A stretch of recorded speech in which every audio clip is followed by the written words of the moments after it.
ఏకువలో నా గోదారి ఎరుపెక్కింది, ఆ ఎరుపేమో గోరింట పంటయ్యింది. ఏకువలో నా గోదారి ఎరుపెక్కింది, ఆ ఎరుపేమో గోరింట పంటయ్యింది.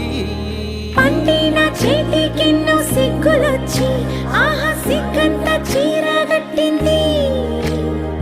చీరలో చందమామ ఎవరమ్మ, ఆ గుమ్మ సీతమ్మ.